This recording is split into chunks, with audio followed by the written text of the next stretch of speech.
Salut à tous, j'espère que vous allez bien. Bienvenue dans cette nouvelle vidéo. On va se parler d'un produit consacré à la création de contenu vidéo. Pas besoin d'être spécialement créateur de contenu comme moi, même si moi je peux vous le dire déjà ça, je kiffe total. Et on peut aussi avoir envie de faire des vidéos pendant ces différents événements dans l'année, ou faire du vlogging, ou avoir, pourquoi pas, une chaîne YouTube en amateur, et puis créer des vidéos de famille. Bon, là, pour le coup, j'ai un produit qui va vous intéresser, je pense. Il a été annoncé il y a quelques mois de cela, je crois que c'était aux alentours du mois d'avril. Il s'agit, vous l'avez peut-être reconnu par son ergonomie, de la DJI Osmo Pocket 4. Alors comme d'habitude, les lancements des produits de chez DJI, mais c'est pas la seule marque, que ce soit sur le drone, l'action camera ou sur cette caméra de poing, à chaque fois avant le lancement, on a le droit à pas mal de rumeurs, tout simplement parce qu'ils ont une communauté d'utilisateurs, une communauté DJI qui a envie de voir débarquer ces produits, des utilisateurs actifs et qui commencent à spéculer, ou en tout cas des fuites parfois également qui alimentent un petit peu le buzz. Et il est vrai qu'entre le moment où on a eu le buzz et le moment où cette caméra est sortie, certains se disaient peut-être un peu déçus sur certains points de caractéristiques techniques, mais des sujets que je ne partage pas ici et vous allez comprendre pourquoi.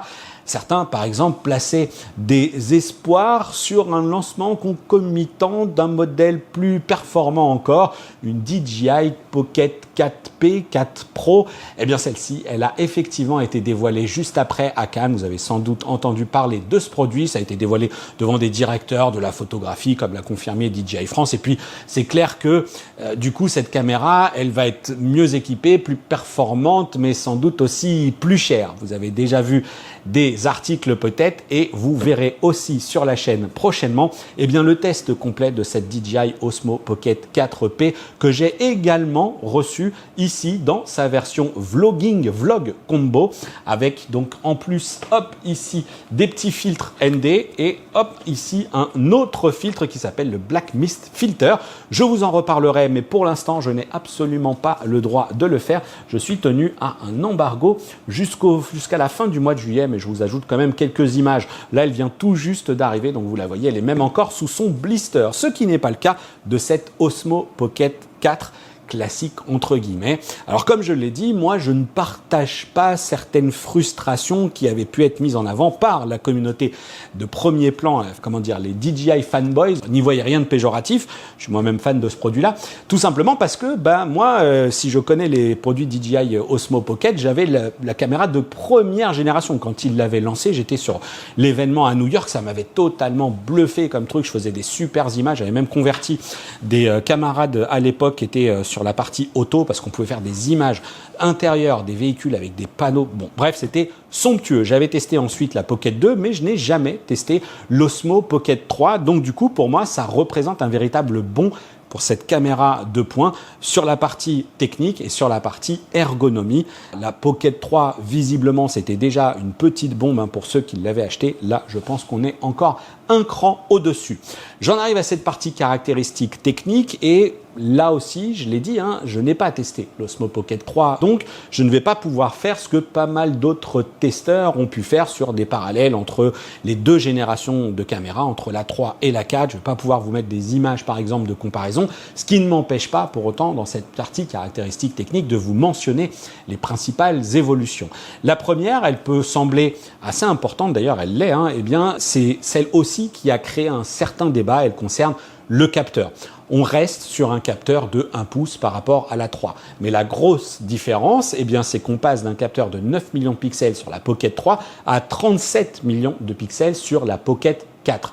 Sur ce sujet, la première approche pourrait être de dire « Oh là, alors attends, parce que plus on a de mégapixels sur une même taille de capteur et ça fait des photosites qui sont plus à l'étroit et donc un résultat moins bon en basse lumière avec plus de grains, etc. » C'est là que justement il va falloir voir comment DJI a géré ça, parce que l'objectif ici, c'est de rappeler que par rapport à cet état de fait, sur la taille du capteur versus les mégapixels, là ici, ce serait un petit peu faire fausse route que de miser là-dessus, parce qu'en fait, la technologie qui est ici présente sur la caméra utilise le pixel binding qui permet donc de regrouper virtuellement plusieurs pixels qui sont côte à côte pour en faire un gros pixel et donc ainsi capter plus de lumière. Donc ça, c'est l'évolution globale de la technologie qui fait que c'est aussi pour ça qu'aujourd'hui, lorsqu'on annonce des montées en mégapixels sur des petites tailles de capteurs ou sur des tailles de capteurs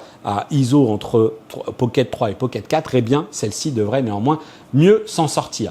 Vous l'aurez compris, lorsqu'on filme en Ultra HD 4K, 3840 par 2160 pixels, dans l'absolu, on a juste besoin, entre guillemets, de 8 millions de pixels et donc tout le RAB qui est là va servir au pixel binding, mais il va aussi servir, je pense, à la partie stabilisation de l'image parce que oui, cette Osmo Pocket 4, elle a beau être montée sur une nacelle qui lui offre un niveau de stabilisation tellement bluffant que je pense qu'il y a aussi une grosse surcouche logicielle, j'en reparlerai un petit peu plus tard, et je ne serais même pas surpris d'ailleurs du tout que les performances qui sont là-dedans soient la fusion globale de toute l'expertise de DJI, que ce soit sur Osmo Action, mais bien entendu aussi sur ces drones. Et puis bien entendu, ce surplus de pixels, il participe à l'une des évolutions aussi très intéressantes de cette Osmo Pocket 4, à savoir la disponibilité cette fois d'un zoom, en l'occurrence x2 et x4. Alors nous sommes bien sûr sur des zooms dits numériques. Alors le x2, il est dit sans perte. Ça pourrait parfois vous servir. Naturellement, ce capteur 37 mégapixels, eh bien, il va nativement participer à l'amélioration de la qualité des photos qu'on peut prendre avec cette caméra aussi. Il n'y a pas que de la vidéo. Autre évolution de taille pour cette Pocket 4, eh bien, c'est son mode 4K à 240 Hz contre un mode 4K 120 uniquement pour la précédente génération. Et si j'en crois tout ce que j'ai pu voir, eh bien, c'était l'une des caractéristiques fortes qui était très attendue par les utilisateurs. Donc on va voir ce que ça donne. Notez que ça ne change pas sur la partie bloc optique, on est toujours sur du 20 mm f2 avec la même conception physique, ce qui veut dire que vous devriez pouvoir utiliser les filtres ND magnétiques de votre Pocket 3 si jamais vous en avez et que vous achetez quand même la Pocket 4. Voilà, donc ça c'est plutôt une bonne nouvelle. Et puis il y a une autre bonne nouvelle qui cette fois-ci est une véritable nouveauté et que j'accueille très positivement. Et bien ce sont ces petits connecteurs qui sont sur le côté de cette partie-là de la nacelle qui permettent tout simplement d'accueillir cette petite lampe torche que j'ai reçue donc ici dans ce kit Creator Combo. Donc ça, c'est tout simplement à plugger comme ça. Vous le voyez, hop, elle est orientable, elle s'allume immédiatement, différentes intensités et différentes températures. Ça, c'est parfait pour la partie selfie ou quand on a besoin de filmer un petit peu dans la pénombre une petite lampe torche. Naturellement, ça ne va pas remplacer la grosse lampe torche, mais c'est très cool d'avoir ici ces petits connecteurs. Donc côté prix, eh bien, je vais surtout vous dire que ça démarre à 499 € au moment où j'enregistre cette vidéo pour le pack standard et le pack créateur est à 619 €. C'est vraiment un super kit, une caméra, lumière d'appoint, etc. avec en plus ici le petit DJI mic, la batterie secondaire, le petit accessoire ici qui va permettre de le mettre sur un trépied lorsque on ne veut pas utiliser la batterie secondaire. Enfin vraiment, c'est un kit qui est super complet. On a deux petites pochettes. On a une pochette ici pour tout ranger qui est à peine plus grosse que la taille ici de la pochette de mon DJI Mic 2. Donc vous voyez un petit peu la compacité de l'ensemble pour un tel niveau de qualité de vidéo. Pour ma part, je vais partir en vacances au Portugal. Habituellement, je pars avec tout mon matériel, entre les trépieds, le GH7, etc. au cas où je fais des vidéos, ce qui m'arrive assez régulièrement en étant en vacances. Bah là, c'est clair que je vais juste partir avec ça. Puis surtout, l'autre point que je vais quand même mettre ici en avant, l'intérêt de rester dans cet écosystème DJI, ce qui me fait aussi vous dire à quel point je trouve que DJI maîtrise son sujet et ces petites attentions qu'on aime lorsque l'on fait de la création de vidéos. Eh bien, c'est que si jamais vous avez un kit DJI Mic avec deux micros, eh bien, vous pouvez enregistrer le son des deux micros et chacun sera identifié comme étant une piste et puis enregistrer aussi le bruit ambiant par exemple qui sera capté cette fois-ci par les micros de l'Osmo Pocket 4 si on veut juste d'une autre manière garder un petit peu des bruits de fond parce qu'on fait une interview dans une gare, dans un café, bref, on a envie de garder un petit peu de sonorité ou alors on est en train de vlogger au milieu de la montagne, il y a des oiseaux, il y a une rivière, bref, pour essayer de trouver un cadre un petit peu plus grand public.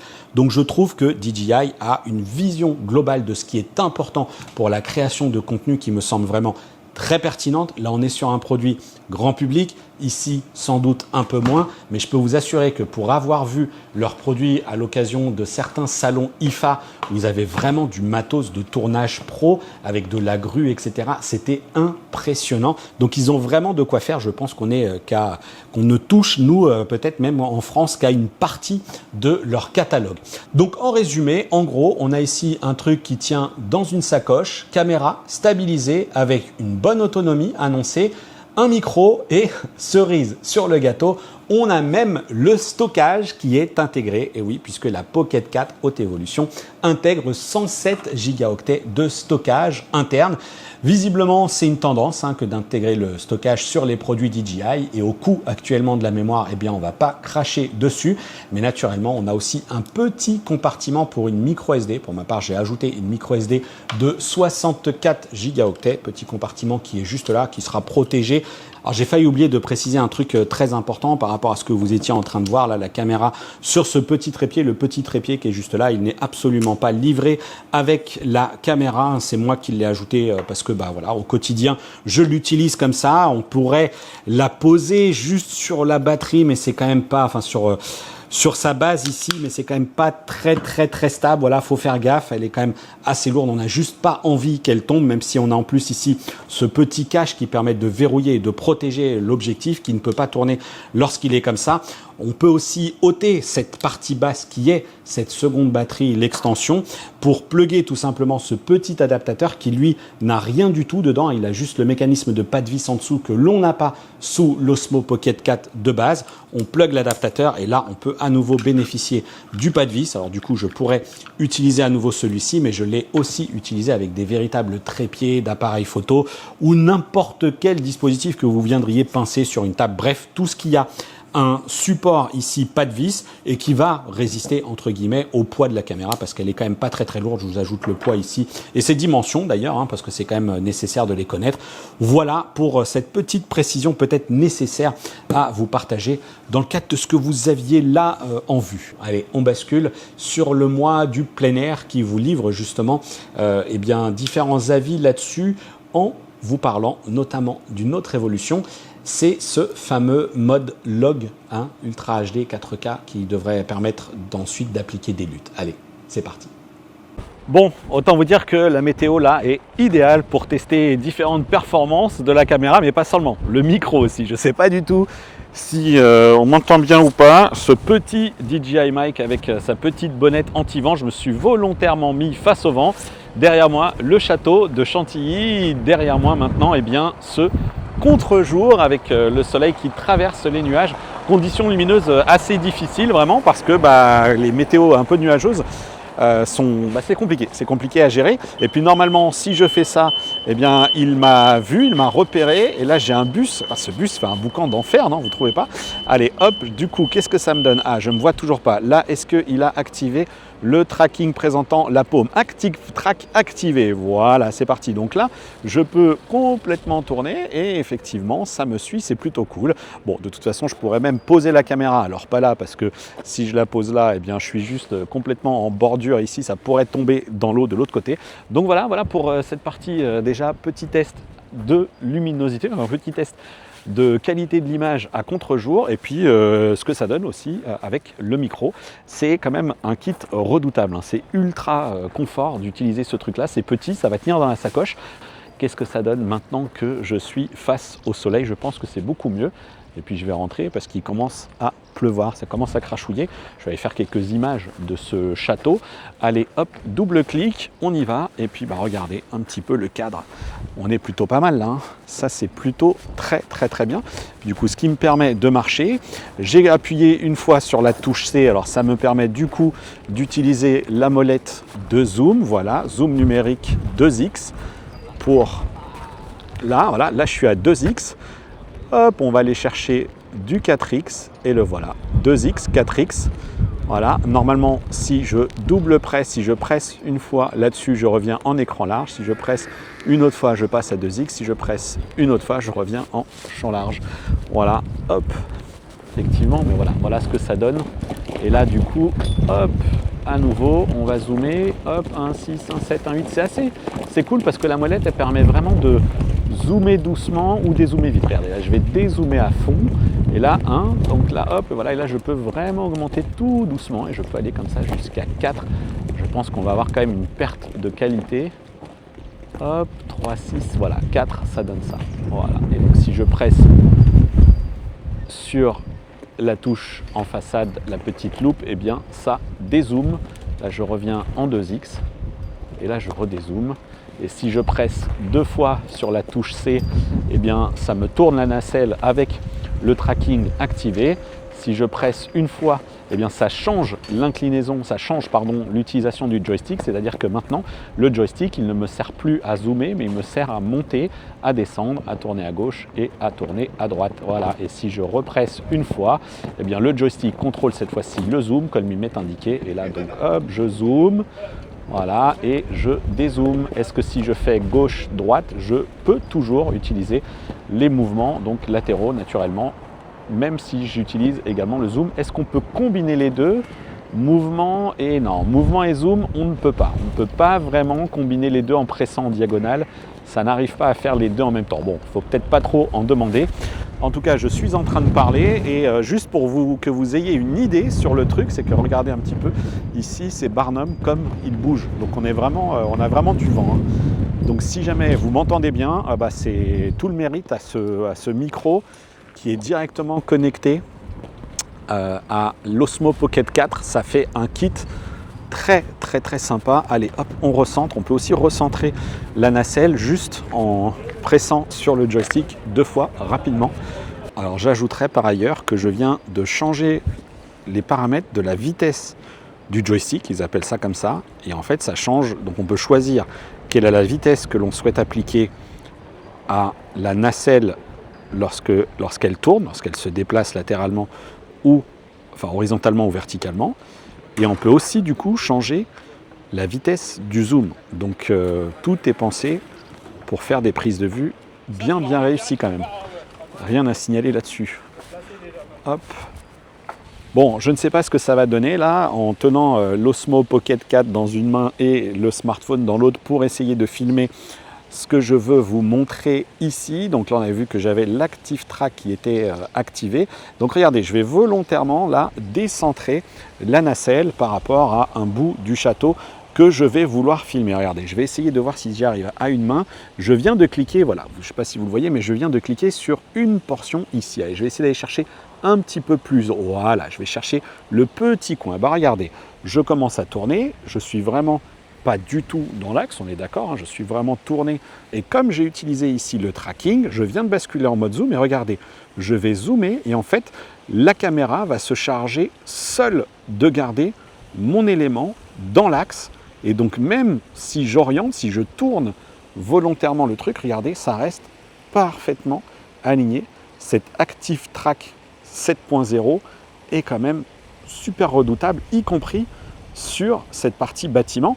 Et je pense même, je peux continuer à dézoomer, et voilà, et donc je continue, regardez, hop, toujours bien identifié, et hop, et est-ce que si je passe juste là, je pense que si je passe derrière ces statues, forcément, je vais le perdre, hop, ah, il continue de le voir, voilà, là il l'a perdu, ah, il le retrouve, non, il le retrouve, regardez, il retrouve, il reconnaît la petite forme, ouah, c'est ouf, ah, c'est ouf, là, il le reconnaît, là, il le reconnaît, il voit, hop, voilà, il l'a perdu.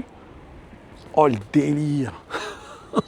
Oh, le délire du truc, la reconnaissance, l'intelligence du dispositif. Ah ouais, là, je dois bien le reconnaître, je suis bluffé. Ah ouais, c'est... Wow. Je ne m'attendais pas à ce que le truc soit capable. Et alors, attendez, si je passe derrière le mur, que j'essaye de lui conserver un petit bout... Hop, ah bah oui, mais forcément, lui, il relève sa tête. Regardez, je suis quasiment en dessous du mur. Et du coup, ça peut faire un super plan, ça. Alors là, qu'est-ce qu'il me dit? Là, il me dit qu'il voit qu'un tout petit bout. Qu'est-ce que ça donne si je... Oh là là, la reconnaissance de dingue. La reconnaissance de Psycho. Wow, franchement, bravo sur ce coup-là. C'est bien psychopathe. Et donc, j'ai plus que la cliquer ensuite une fois. Et voilà, et ça coupe l'Active Track. Oh, impressionnant. Bon, il est 20 h, la lumière commence tranquillement à tomber. Il ne fait pas nuit hein, pour autant, et j'utilise cette fois-ci le mode normal pour qu'on puisse ensuite se faire une idée de ce que ça donne par rapport au mode D-Log, ce qui va me permettre de voir comment exploiter aussi sur la partie montage, mais je pense là, si j'en crois déjà le retour de l'écran, que c'est plutôt pas mal. C'est-à-dire que celui qui n'aura pas envie de procéder à de la retouche post-traitement, bah, ça devrait pouvoir le faire. C'est naturellement que si on filme en D-Log, on va récupérer plus d'informations dans les conditions d'utilisation notamment plus compliquées, récupérer des infos dans les basses lumières, dans les hautes lumières. Hop, la petite vue bien sympathique. Hop, tac, la voilà. Donc, le jardin du château de Chantilly, enfin j'imagine, je ne connais pas ce château, mais il faut reconnaître qu'on est plutôt dans un cadre qui convient, enfin je suis plutôt dans un cadre qui convient très bien à tester ce type de caméra. Et puis je vais faire le chemin inverse. On n'aura pas tout à fait les mêmes conditions de lumière, mais je vais faire le chemin inverse, cette fois-ci en mode D-Log, pour voir. Hop. Allez, je vais basculer en mode D-Log. Voilà, je suis maintenant en mode D-Log, il y a un peu de vent, il recommence à pleuvoir un petit peu. Je suis curieux de voir ce que j'arrive à faire sur mon logiciel de montage DaVinci Resolve, ce que l'application aussi permet de faire de manière plus peut-être simple, parce que tout le monde n'a pas un PC pour aller chercher du montage, aller intégrer un LUT, etc. Et donc ça peut être intéressant de voir ce que l'application propose naturellement. Et du coup, je vais maintenant me diriger, allez, je vais faire les marches, puis quand j'arriverai en haut des marches, je vais basculer cette fois-ci vers moi. Ça bouge pas. C'est assez redoutable en même temps, c'est déjà le cas depuis bien longtemps. Ils ont une maîtrise de la stabilisation chez DJI liée à toutes leurs activités, que ce soit action cam, caméra de pointe, drone, etc. Allez hop, du coup, je bascule vers moi, suivi activé. Ok, je peux vraiment adopter la position la plus confortable que je veux pour tourner. Hop, je retourne. Voilà. Et en fait, il y a un petit point un petit truc qui m'interpelle dans ce switch de la caméra, c'est que vous voyez en fait le mouvement de la caméra. Je vais revenir vers moi pour m'expliquer. On voit en fait quand la caméra opère ce mouvement, et forcément, ça donne un petit truc peut-être pas très esthétique. Alors, on va se dire que c'est un truc qu'on va pouvoir couper au montage, mais quand on va être dans une logique de vlog, et notamment pourquoi pas de la diffusion, ça peut poser des problèmes. Et moi, je me demande pourquoi DJI ne fait pas un petit truc. Je ne sais même pas si c'est possible à vrai dire, je vais me mettre face à la lumière. Je ne sais même pas si c'est possible à vrai dire, mais à partir du moment où on déclencherait cette double pression, en l'occurrence sur la touche C pour que la nacelle tourne, je me demande s'il ne pourrait pas shooter une image fixe, un JPEG par exemple, bufferiser en fait une image fixe, le temps que la caméra pivote, et reprendre ensuite l'image. Quand on est sur un smartphone et qu'on filme, je la laisse prendre un petit peu la pluie, quand on est sur un smartphone et qu'on filme et qu'on change de capteur, soit parce qu'on zoome, soit parce qu'on passe du capteur avant vers le capteur selfie, enfin capteur au dos pour le coup du smartphone, mais pour filmer avec écran vers soi ou capteur selfie, eh bien on a toujours ce petit switch qui s'opère. On a une coupure du son également. Et là, ce serait pas mal. Je pense qu'avec la puissance de ces caméras, c'est tout à fait possible. C'est-à-dire que voilà, je ferais ça, hop, et plutôt que d'avoir ce mouvement de caméra comme ça, en fait, j'aurais une image fixe, et ensuite, il pivoterait. Je ne sais pas ce que vous en pensez, mais je me dis que ça pourrait être quelque chose d'amusant. Et là, du coup, hop, je me mets à contre-jour, et je pense que ça va être intéressant. Là, je vais comparer le mode log avec le mode normal pour voir justement comment il va récupérer des informations. Est-ce que je vais le faire avant que le soleil soit masqué par les nuages. Voilà, donc forcément, j'ai l'impression que j'ai un peu de flair à cet endroit-là, parce qu'il y a le soleil qui perce. Hop, est-ce que si je le réoriente comme ça, je récupère? C'est quand même, je pense qu'on a quand même une dynamique, malgré le fait qu'on soit sur un bloc optique qui vaut ce qu'il vaut. On a ce capteur 1 pouce. Hop, voilà, est-ce qu'il va me perdre à un moment donné si je passe dans l'ombre? Le tracking est un truc de fou furieux.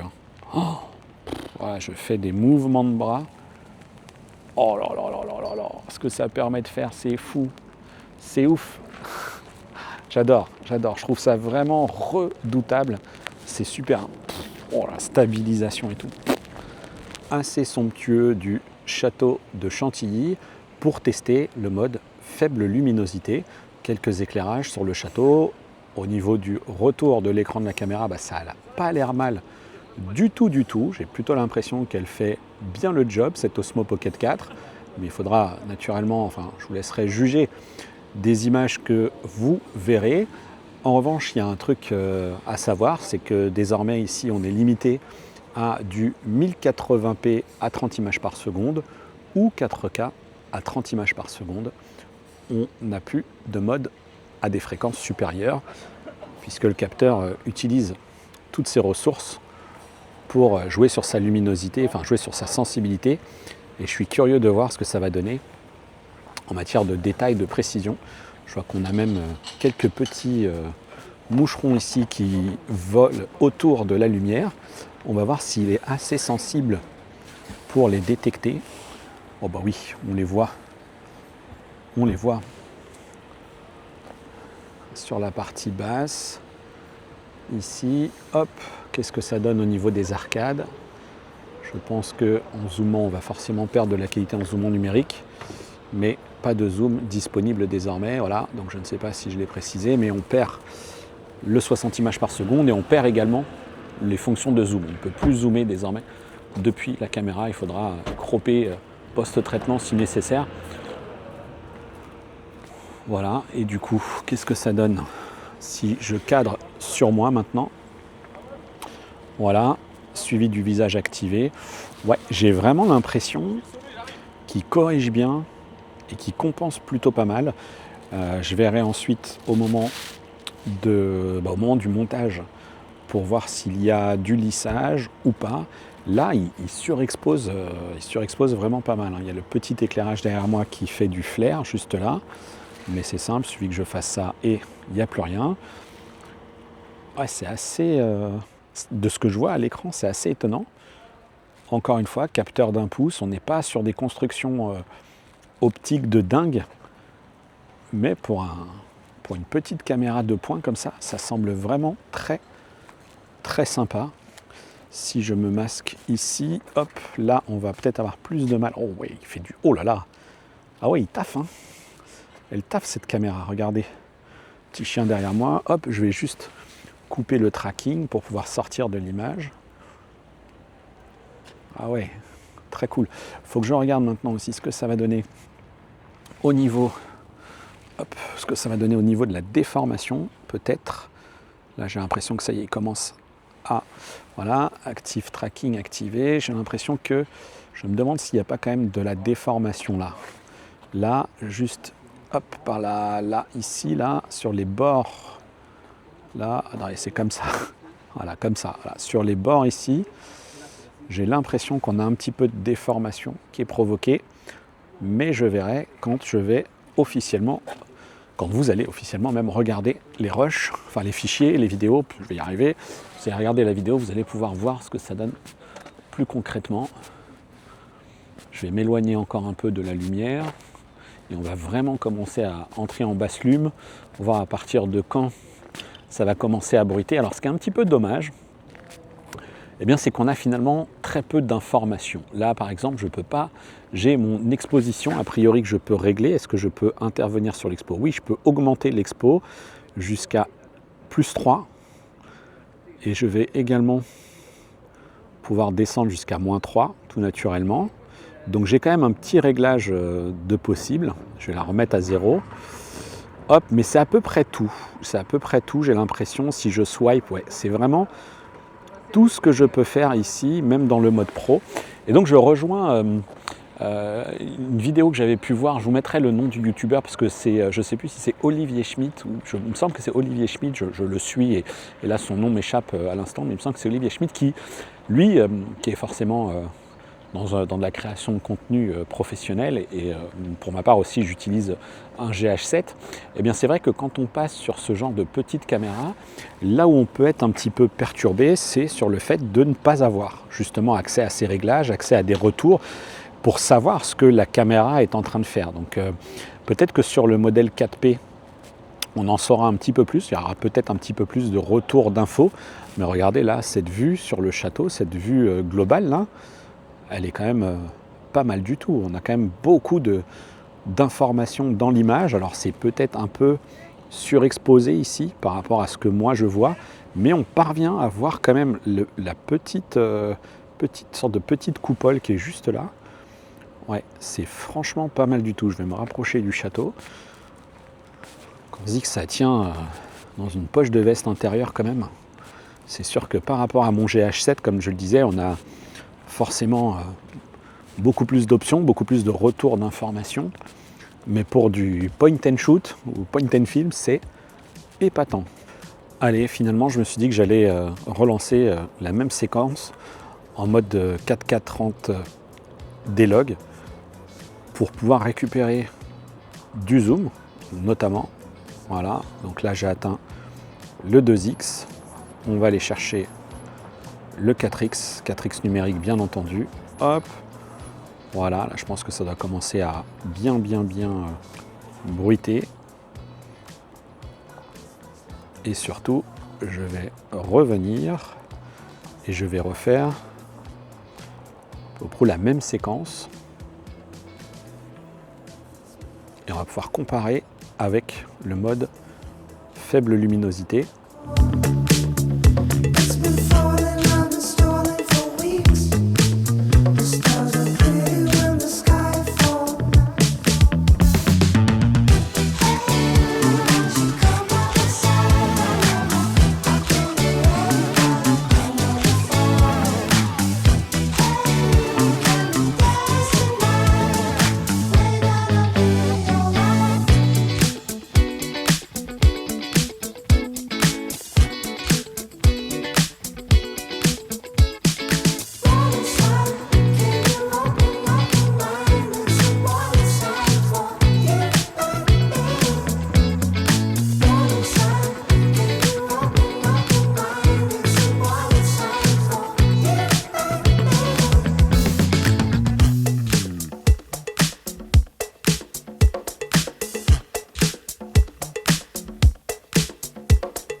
Bien, il est temps de conclure ce test de cette Osmo Pocket 4 avec en main l'Osmo Pocket 4P.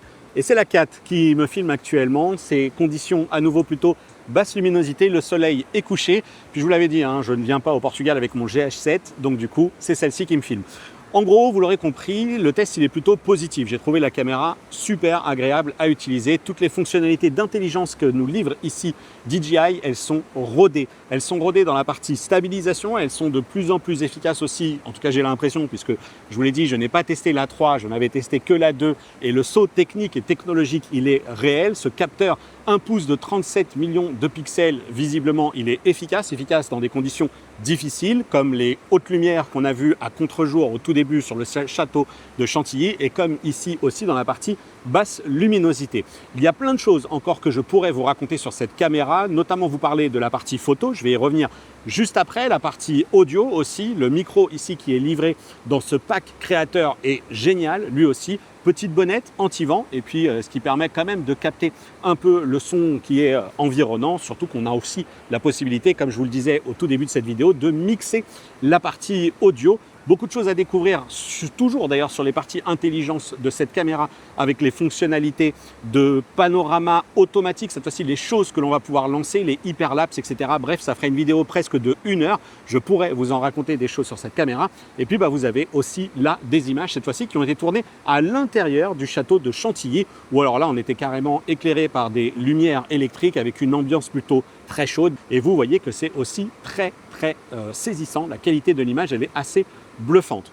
Pour la partie photo, je vous l'ai dit, ça évolue aussi. Ce capteur, encore une fois, de 37 millions de pixels, il intervient sur la partie photographie avec de jolis résultats. C'est une combinaison, là encore, entre la partie qualité vidéo et qualité photo. Je vous ai dit que dans la basse lume, j'avais été plutôt agréablement surpris par la capacité de la caméra à éviter le phénomène de bruit numérique. Et bien, sur les photos, là aussi, en basse lume, on voit que le bruit numérique est très bien géré. Et puis surtout, ok, il ne faut pas y regarder de très près parce que le bloc optique va offrir un piqué qui est assez mou, mais on est là sur une Osmo Pocket 4, on n'est pas du tout là sur une caméra où le seul prix du bloc optique serait finalement plus cher que le coût de cette Osmo Pocket 4. Et je vais revenir un petit peu plus en détail sur cette partie photo parce que là aussi, il y a une multitude de modes qui sont disponibles. Par exemple, le mode 3x3, il va shooter donc 9 photographies pour vous les assembler automatiquement sans problème de raccord. Alors ça, on va se dire qu'en 2026, c'est quand même assez classique, c'est assez simple. Et puis, il y a aussi le mode panorama, cette fois-ci, où là, il va nous prendre une photo à environ 180 degrés. La grosse différence, parce que vous allez me dire, oui, mais alors ça, je peux le faire avec mon smartphone. Ouais, ok, très bien. Peut-être même avec une meilleure qualité d'image. Sauf que là, la grosse différence, c'est que la caméra gère tout toute seule. Dans mon cas, au château de Chantilly, c'est moi qui tenais la caméra. Mais on peut tout à fait imaginer que je vais la positionner sur un trépied ou n'importe quel support, comme je l'ai dit, doté d'un pas de vis. Et puis la caméra, elle va faire le job toute seule. Exemple de situation, vous êtes encore une fois à plusieurs, un groupe d'amis ou de la famille, vous avez la caméra que vous allez pouvoir poser sur un trépied, vous allez déclencher à distance, comme c'est mon cas ici, votre mode photo, et puis la caméra, elle va gérer ça encore une fois toute seule, et en plus, vous avez un retour, vous pouvez vraiment sélectionner votre petit cadrage. Donc grosse différence quand même avec la partie smartphone. Attention, pour certaines prises de vue, oui, on a forcément un phénomène de déformation qui peut intervenir. Alors, vous pouvez peut-être en jouer, vous pouvez peut-être vous dire qu'après tout, ça apporte un petit quelque chose au rendu, ça fera partie de l'effet artistique. Et puis, sachez également que si la caméra se charge de mémoriser le cliché assemblé, que ce soit le 3x3 ou que ce soit la vision panoramique, vous allez aussi retrouver, au moment où vous allez télécharger vos fichiers, chacun des clichés qui sera shooté, et donc vous allez pouvoir, si vous le souhaitez, pourquoi pas zoomer ou en sélectionner un parmi tous ceux qui ont été shootés par la caméra. Bien, je me rends compte au moment du montage que, comme je vous l'ai dit, il y aurait encore pas mal de petites choses que je pourrais aborder dans ce test, mais j'espère néanmoins qu'il est assez complet déjà pour vous aider à choisir si cette caméra vous conviendrait ou non. Et puis, parmi tout ce que j'ai tourné, en revanche, du côté du château de Chantilly, il me resterait à vous parler de cette partie photo en basse luminosité. On voit cette fois-ci que l'ambiance est totalement différente par rapport à ce que la caméra peut reproduire sensiblement dans les mêmes situations, dans les mêmes conditions. Peut-être qu'il était un petit peu plus tard à ce moment-là et que du coup, on a une luminosité qui est encore plus faible. Mais vraiment, on peut se rendre compte que le rendu n'est pas désagréable du tout. D'abord, j'aime plutôt bien ce que l'Osmo Pocket 4 me livre là en sortie de boîtier. Je n'ai appliqué aucune retouche.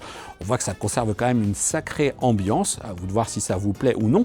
Là aussi, vous allez peut-être me dire que vous aurez un meilleur résultat ou pas, ou des choses un peu différentes à la captation avec votre smartphone.